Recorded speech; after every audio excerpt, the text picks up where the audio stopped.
You're sitting at the dinner table, trying to explain something simple, something that makes total sense to you. But your son's eyes are glazed over, like you're speaking a foreign language. "Dad," he says with a weak smile, "you don't get it." And there it is, the weight of frustration crashing down on your shoulders. Ever been there?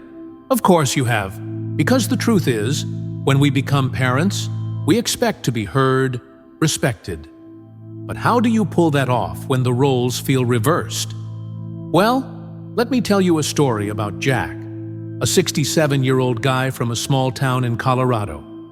Jack was a straightforward dude, always worked hard, and raised his kids with solid values. But now, in his later years, he started noticing something weird. Every time he tried talking to his oldest son, Tom, about his worries, money, health, you name it, he felt like he was talking to a brick wall. "I'm not invisible," Jack would think to himself, sometimes even saying it out loud. But here's the question: why does this happen? Did Tom really not care? Or was something bigger going on? Here's the secret, folks. A lot of times, our kids aren't ignoring us. They might actually be wrestling with their own fears, pressures, and expectations. Remember when you were 30 and the world felt too big to handle? Well, picture being Tom, juggling work, family, and still trying to carve out time to listen to Dad without feeling judged. It might sound like an excuse, but trust me, getting this changes everything. But let's dig deeper. There are some common mistakes we make when trying to connect with our grown-up kids. First, there's the classic, "I've told you this before," which comes off like a scratched record in conversations. Second, we tend to dust off our own experiences like they're universal handbooks. "Oh, back in my day, this worked." Who hasn't said that, right? But here's a life lesson. Things have changed. And we're not just talking tech or fashion. We're talking mindsets, priorities, and ways of seeing the world. Back to Jack's story. He decided to switch things up. One day, instead of calling Tom to gripe about medical bills, he just asked, "How you holding up? Anything bugging you?" And guess what? Tom opened up. He spilled about job stress, how overwhelmed he felt raising his own kids, and finally admitted he was worried about his dad's well-being too. That talk flipped everything. Jack realized that, a lot of times, our kids' silence isn't disrespect, it's distance, emotional, physical, mental distance, and it's on us to build a bridge. So, what's the key? Before expecting them to understand you, try figuring out what's going on with them. Ask real questions, listen for real, and above all, remember that relationships are like gardens. They need constant care. Now, think about this. How many times have you given up on a conversation before it even started? Maybe it's time to shake things up. But hold on, because this is just the tip of the iceberg. Now, stop for a moment and think about this. How many times have you tried to say something important, only for the conversation to end in misunderstandings or even arguments? It's like the words come out of our mouths like fireworks, full of intention, but end up exploding on the wrong people. The truth is, it's not enough to just want to be heard. We need to learn to speak the language of our grown-up kids, and that has nothing to do with big words or fancy speeches. In fact, sometimes the smallest gesture can make more noise than any sentence. Let's go back to Jack for a second. After his first honest talk with Tom, he noticed something curious. His son was more open, willing to listen, but there was still something that felt kind of forced. Jack picked up on how Tom avoided certain topics. especially when it came to finances or health. So, Jack decided to do something simple. So simple, it almost seems obvious. He started picking the timing of their talks more carefully. Instead of calling Tom at lunchtime when he was probably busy, Jack waited until the weekend, when he knew Tom would be more relaxed. "Hey, I just wanted to ask you something," he'd say casually, while they grabbed coffee together. No pressure, no drama. That little change made all the difference. Why? Because our kids, no matter how independent they seem, still feel that emotional weight when we bring up certain things. Money, health, the future, those can sound like heavy responsibilities, especially for someone already carrying the world on their shoulders. And here's another valuable lesson. Conversations should be a dance, not a battle. We're not trying to win against anyone. We're trying to find a rhythm that works for both of us. But let's dig deeper. There's a powerful technique called listening to respond versus listening to understand. Sound confusing? I'll break it down. How many times have you been in a conversation where, while the other person's talking, you're already thinking about what you're going to say next? Yeah, we all do it. Now imagine if instead you actually stopped and soaked in what the other person is saying. It changes everything. When Jack started doing this, he realized Tom had his own opinions and solutions, stuff he'd never brought up before because he felt like his dad always knew better. Another big point: avoid emotional triggers. Phrases like, "I told you so," or "You never listen to me," might seem harmless, but they have the power to turn a calm conversation into an ego war. Remember what I said earlier about relationships being like gardens? Well, those phrases are like weeds. They grow fast and choke everything around them. Instead, try saying things like, "I get what you're saying," or "That must be tough for you." Those words are like fresh water to a plant. They nourish the connection. And guess what else? Sometimes silence speaks too. Jack learned this when, during a particularly tough talk, he just stayed quiet for a few seconds. Instead of filling the space with more words, he gave Tom a chance to process his thoughts. And guess what? It worked. Tom started opening up more, sharing things Jack didn't even know were weighing on his mind. It's amazing how silence can be just as powerful as words, isn't it? Of course, changing how we communicate doesn't happen overnight. It takes patience, practice, and above all, a willingness to get better. But here's the big takeaway. Every little change counts. Every honest question, every carefully chosen moment, every word spoken with empathy. It all builds a stronger bridge between you and your kid. And now, imagine what happens when we start applying these lessons, not just to one-on-one talks, but to every part of our relationship with them. Imagine this scene. You're in the middle of a conversation with your kid, and suddenly, boom, something you said, or maybe the tone you used, lights a fuse. Before you know it, the discussion spins out of control, and what should have been a simple talk turns into an emotional storm. Sound familiar?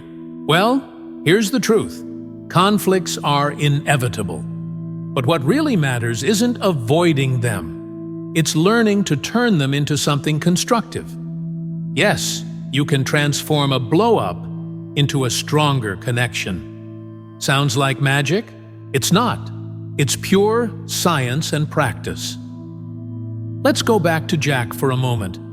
After weeks of applying small changes in how he communicated with Tom, he started feeling more confident. But then came that day. Jack decided to bring up something tricky: the will. He knew it was important. but he also knew it was a topic loaded with emotional traps. "Tom," he started carefully, "I wanted to talk about some practical stuff, just to make sure everything's clear." And there it was, that look on Tom's face, a mix of discomfort and resistance. "Dad, can't this wait?" Tom shot back, clearly trying to dodge the subject. Jack could have pushed, like a lot of us would. He could have said something like, "No, this can't wait." But instead, he remembered something key. When dealing with sensitive topics, pushing only makes things worse.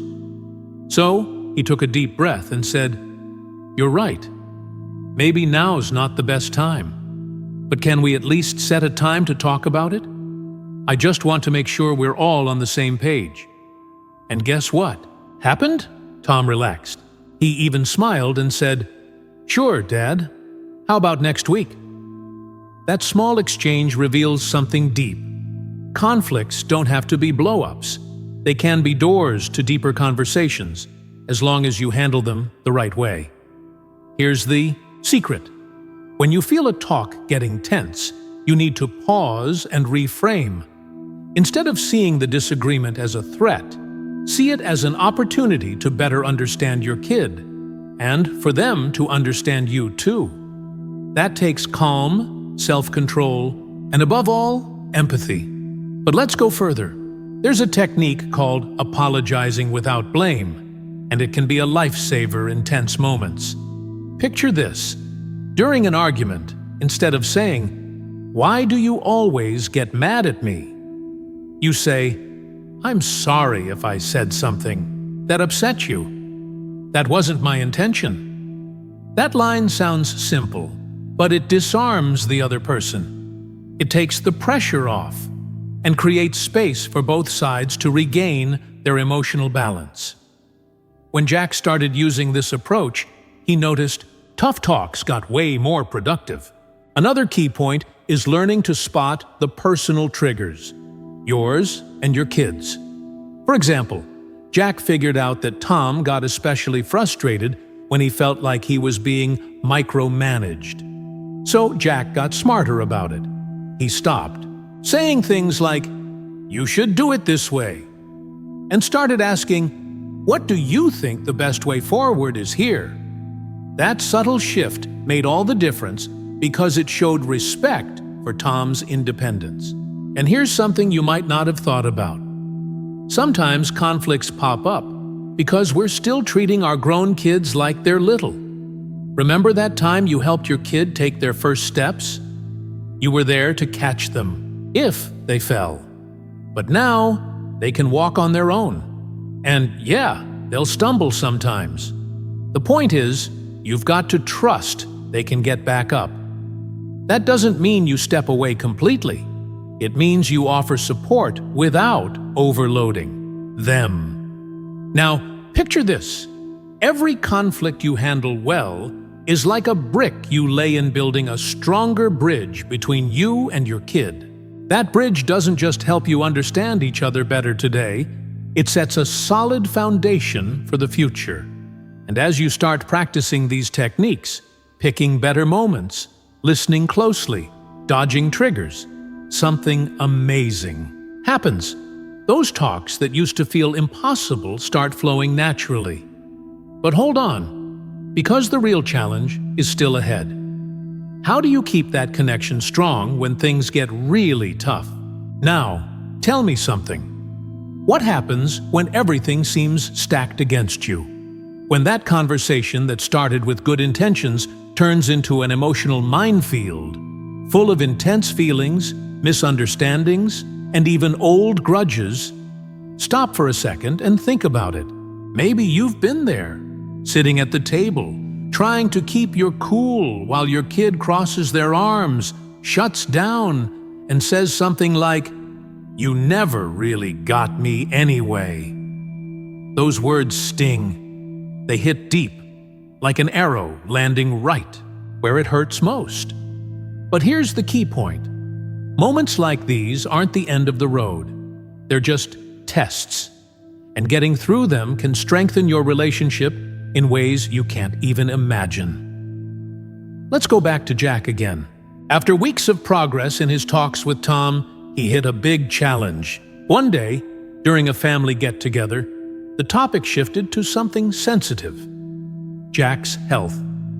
He'd casually mentioned he was thinking about cutting back on his daily activities, but Tom reacted in a way Jack didn't expect. "Dad, you can't just give up on stuff like that," he said, his tone a mix of worry and frustration. Jack was caught off guard, and hurt. He wasn't giving up. He was just being practical. But right there, in that moment, he realized something big. Sometimes, our kids project their own fears onto our choices. So, what Jack did was pretty remarkable. Instead of firing back in the heat of the moment, he took a deep breath and said, "Tom, I know this worries you. Let's talk about it calmly later, okay?" That pause was strategic. It gave them both a chance to cool off and think. Later, when they were alone, Jack reopened the conversation. "I know you want what's best for me," he said, genuinely, "but sometimes I feel like my choices get seen as weaknesses. I just want to do what's right for me, you know?" That line changed everything. Tom let his guard down and admitted, "I'm just scared of losing you too soon." That talk reveals something deep. Often, the toughest conflicts are fueled by UN-spoken fears. Your grown kid might be wrestling with stuff that goes way beyond what's on the surface. Maybe they're afraid you're aging too fast. Maybe they feel guilty for not being around as much as they'd like. Or maybe they're just overwhelmed by the responsibilities of adult life. The point is, those fears need to be recognized before they can be overcome. But let's go deeper. There's something I call emotional resilience, and it's exactly what helps us weather emotional storms without sinking. Emotional resilience doesn't mean ignoring feelings. It means facing them head-on, with courage and understanding. When Jack chose to listen to Tom's concerns instead of jumping to defend himself, he was practicing that resilience. He was showing that even in the face of criticism or misunderstandings, he could stay grounded and empathetic. Another crucial piece is learning to recognize when you need help, too. Yup, that's right. Sometimes we, as parents, have to admit we don't have all the answers. During a particularly rough patch, Jack decided to seek advice from a close friend, another parent of grown kids. That friend gave him a golden nugget. When things get heavy, remember you're not alone. Ask for help. Share your worries. That's not weakness. It's wisdom. Those words hit Jack hard. He realized asking for help doesn't shrink his authority as a dad. It actually boosts his ability to connect with others.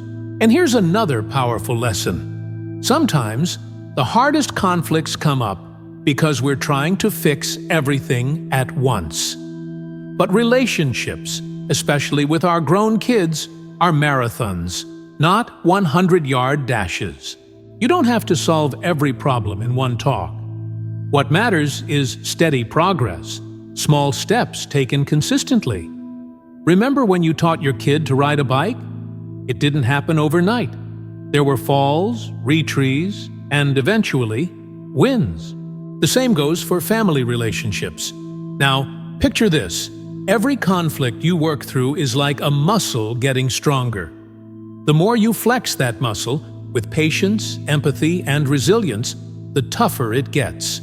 And over time, you start to see that situations that once felt impossible are now just normal challenges, part of the journey. But hold on, because there's something even bigger ahead.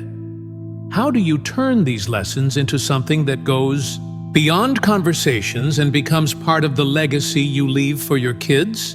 Now, let me ask you a question that cuts straight to the heart of it. What do you want to leave behind for your kids when you're not around anymore? I'm not talking about money, houses, or material stuff. I'm talking about your emotional legacy. How do you want to be remembered? As someone who always tried to connect, who fought for mutual understanding even in the toughest moments? Or as someone who left things unresolved, carrying grudges or emotional distance to the end?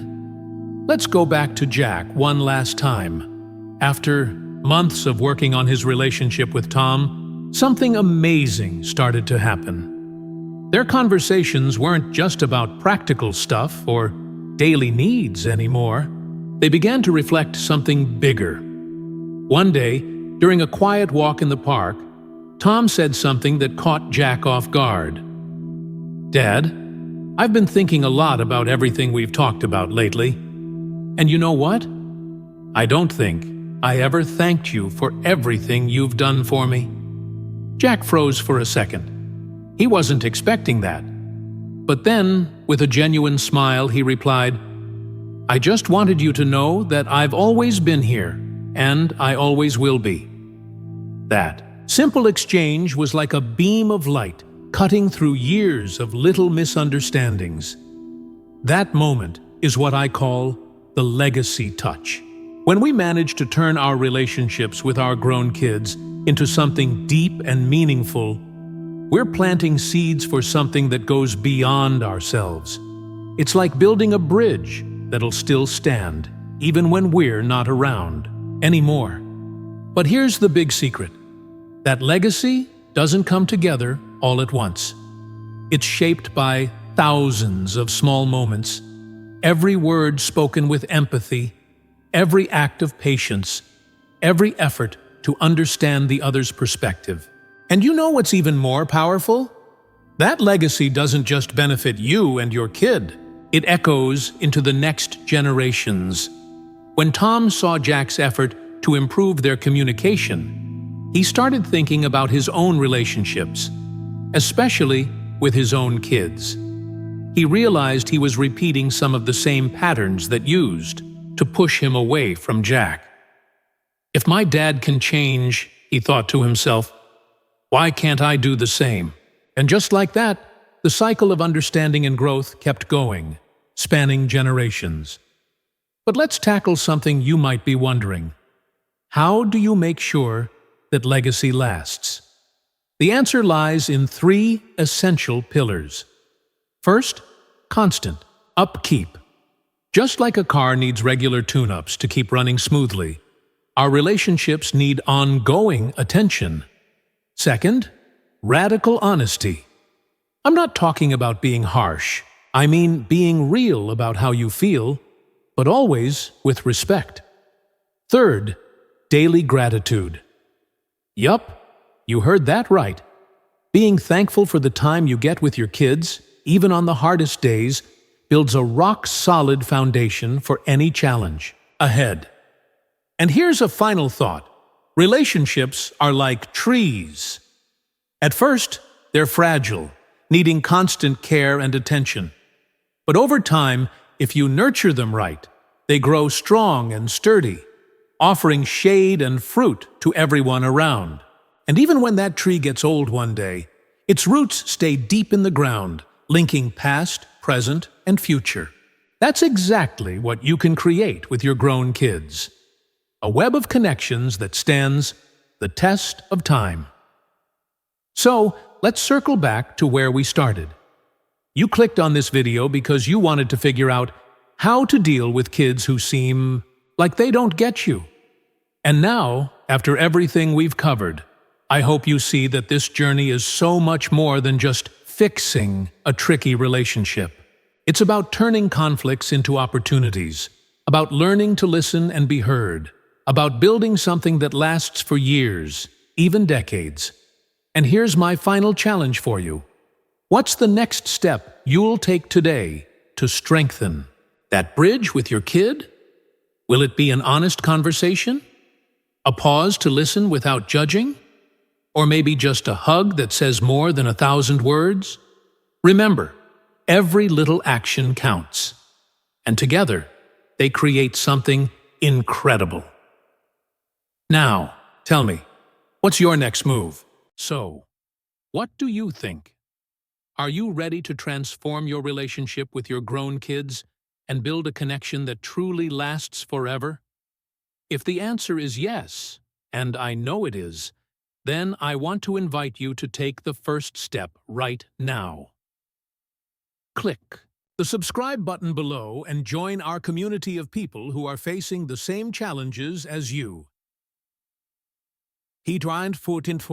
And finding real, practical, empathy-filled solutions. Don't miss our upcoming videos, where we'll dive even deeper into powerful tips for living stronger, more meaningful relationships in your golden years. And don't forget, share this video with someone who needs to hear this message today. Together, we can make a difference. One conversation at a time. You're not alone on this journey.